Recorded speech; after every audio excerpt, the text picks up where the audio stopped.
kembali lagi di podcast Education. Oke, di sini aku Ivi. Seperti yang udah aku sampaikan di video kemarin, kalau hari ini kita akan ngebahas mengenai kepenulisan dan lebih tepatnya di puisi. Dan kebetulan di sini aku udah ada mengundang dua narasumber kita yang kebetulan juga dari prodi yang sama, yaitu Pendidikan Bahasa Indonesia. Ini ada Kak Puput, lalu ada Kak Iin. Halo. Oke, langsung aja kita tanya-tanya yuk ke kedua kakak cantik ini. Tapi sebelumnya, katanya itu kalian walaupun punya minat yang sama, tapi ada bedanya gitu. Katanya ada yang fokusnya tuh lebih ke baca, ada yang fokusnya itu nyitain. Nah, ini yang mana nih yang hobinya baca terus ya nyitain dari pengalaman? Kalau aku sih lebih sering ke nulis puisinya. Kalau baca mungkin dari Mbak Iin. Oh, gimana tuh? Mbak Puput dulu deh. Kan itu ya, nyiptain. Gimana? Ceritain pengalamannya, prosesnya sampai bisa tuh nuangin ide gitu. Jadi nulis puisi itu kan perasaan kita ya yang disampaikan dengan diksi-diksi yang menarik gitu. Anggapannya kayak kita mau nyampein sesuatu lewat seni gitu kan. Jadi kalau kita mau nulis puisi tuh ya kita bisa gunain majas, bisa kayak tulisannya tuh kayak bernada gitu ya, mungkin kalau dibaca gitu. Jadi bisa kita menggunakan diksi-diksi yang menarik agar pembaca itu minat buat baca puisi kita. Terus habis itu majasnya juga diperhatiin. Kalau nulis puisi sebenarnya nggak perlu dipikir yang terlalu ya, apa yang mau kita tulis ya itu yang ditulis, apa yang kita rasakan ya itu bisa ditulis gitu loh, tergantung dari suasana hati gitu. Kalau masalah diksi itu menyesuaikan si tema dari puisinya. Kalau mau bahas tentang sedih-sedih ya berarti menggunakan diksi-diksi yang sedih-sedih gitu. Habis itu kalau mau menceritakan tentang alam atau lingkungan sekitar, diksinya juga yang menjuruh ke tema tersebut. Oh begitu. Berarti kadang nulis puisi itu juga tergantung suasana ya Kak? Iya benar banget. Suasana hati gitu. Iya. Keresahan hati. Oh, keresahan hati. Kalau Kak In sendiri nih kan pengalamannya itu ya membaca terus musikalisasi juga kan. Iya. Itu gimana sih? Kok bisa tertarik gitu loh? Kalau masalah tertariknya itu sebenarnya dalam puisi itu saya itu tertarik itu dari dulu sebenarnya. Karena menurut saya puisi ini selain kata per katanya itu yang keren, yang bagus, kan dari penciptanya Mbak Puput.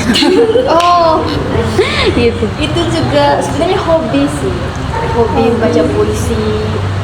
Kalau membaca puisi itu menemukan ketenangan. ketenangan. Oke. Dan kalau membaca puisi itu sebenarnya lebih ke bagaimana cara kita mendalami isi puisi itu. Misalnya seperti kata Mbak Puput tadi, kalau puisinya cinta ya kita bayangin gitu, kita lagi kasmaran, lagi cinta gitu. Ya kalau puisinya sedih, ya kita pembawaannya juga sedih gitu. Kayak gitu sih. Kalau musikalisasi puisi itu kan ada collab gitu kan sama musiknya, jadi sesuaiin juga sama musiknya gitu. Terus ada vokalnya juga. Oh begitu. Iya. Nada puisinya juga biasanya menyesuaikan ya. Iya, menyesuaikan. Ya, Kalau Kak Puput sendiri, alasan apa sih yang buat Kak Puput tuh tertarik gitu loh di dunia buat nulis puisi ya. Jadi itu aku tuh tipe orang yang kayak punya banyak cerita tapi sulit buat menceritakan ke orang lain. Jadi cara kita menyampaikan perasaan kita tuh ya lewat puisi ini gitu. Jadi kan puisi itu sarana kan, salah satu sarana gitu buat kita mau menyampaikan sesuatu gitu. Jadi kayak misal aku lagi sedih nih gara-gara putus cinta, nah bisa tuh dijadiin puisi. Atau enggak kita lagi dapat juara atau apa gitu, puisi juga nggak harus pakai diksi-diksi yang sulit kok, pakai diksi yang sederhana juga bisa menarik asalkan mengolah katanya itu bisa. Wah gitu. Kalau kayak ini gimana? Kok bisa tertarik gitu loh di dunia musikalisasi puisi, terus baca puisi itu gimana? Coba. Ya sebenarnya kalau tertarik itu dari dulu sebenarnya tertarik dalam membaca puisi karena aku tuh kayak suka dilihat sama orang gitu kalau lagi tampil gitu, sangat suka, jadi tertarik gitu. Terus aku juga suka puisi, jadi kayak bagus gitu, makanya jadi minat gitu sama puisi karena aku lihat sastra-sastra itu keren-keren, jadi pingin kayak mereka gitu. Ya benar, sastra kan banyak ya, salah satunya ada puisi juga gitu. Mungkin kalau misal buat adik-adik nih, buat yang kelas 12 contohnya, kan ada tuh kadang materi bikin puisi. Nah kalau bikin puisi ya tipsnya yang pertama itu apa yang kita rasa itu aja yang ditulis biar nggak susah. Misal kalau lagi jatuh cinta itu bisa tuh ditulis, judulnya bebas, nggak harus gimana-gimana. Puisi kan ungkapan dari pikiran dari kita kan, pikiran kita gitu. Jadi kita nuangin pikiran kita tuh dimasukin ke dalam puisi. Nah puisi yang menarik tuh biasanya di akhir katanya itu nadanya itu sama. Jadi kalau misal di akhir katanya pakai A, bait selanjutnya itu juga pakai A. Nah itu membuat kita tuh jadi lebih menarik gitu untuk pembacaan puisinya juga gitu. Nah itu juga teman-teman, kalau mau menulis puisi itu kalau memiliki keresahan hati, mungkin kalau diputusin sama pacarnya itu kan sedih kan, jadi itu bisa diceritain lewat puisi gitu. Kayak kalau kita mau ceritain ke orang lain kan malu gitu. Dan juga kita juga nggak boleh percaya sama orang lain teman-teman. Jadi alangkah lebih baiknya kita menulis, menceritakan apa yang kita rasakan itu lewat puisi gitu. Sama satu lagi nih Kak, kesulitannya apa sih dari nulisnya, terus nyari idenya, terus sama kakaknya Kak ini tuh pas bacanya kan butuh penghayatan gitu kan. Nah kesulitannya tuh apa aja? Kak Puput dulu deh.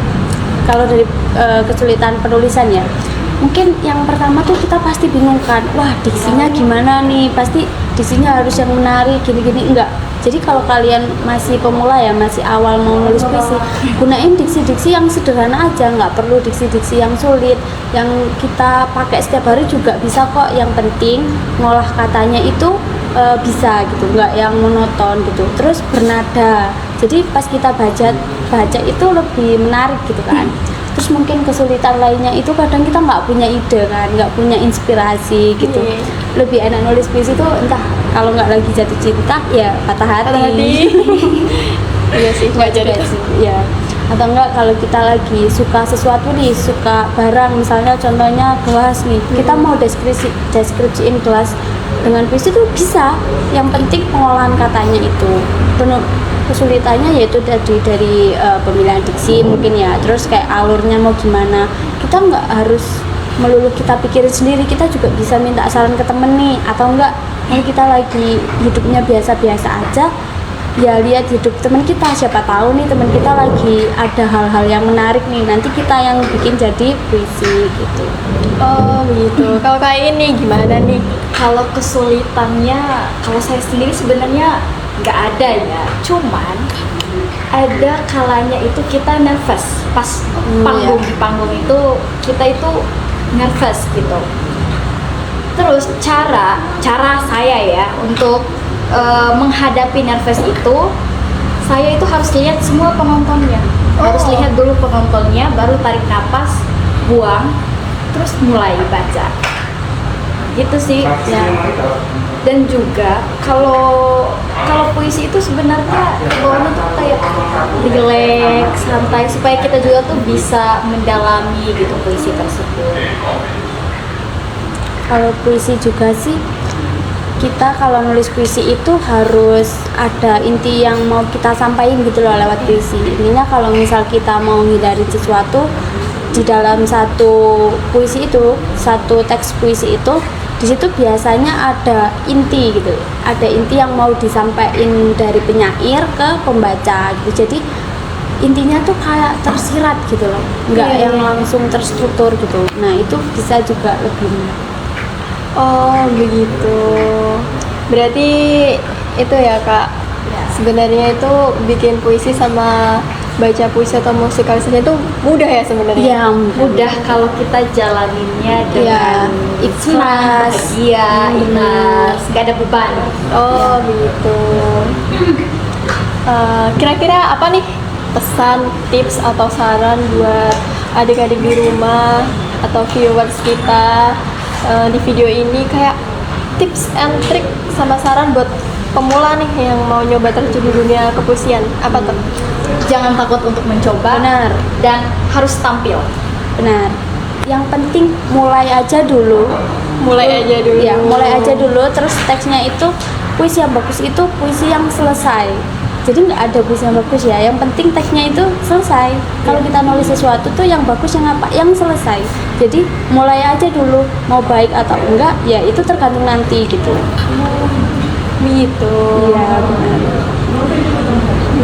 Oke guys, jadi udah paham kan gimana cara bikin puisi yang baik dan benar. Terus habis itu cara menghadapi kenervesan ketika di panggung. Ya sebenarnya ini belum, video ini podcastnya tuh belum ngebahas ke inti, tapi lebih fokus ke pengalaman kakak-kakaknya. Jadi next kita bakal ajak kakak-kakaknya buat podcast lagi untuk part kedua, yaitu kita bakal belajar lebih dalam lagi mengenai puisi dan musikalisasi puisinya. Oke guys, sekian podcast hari ini. Bye bye.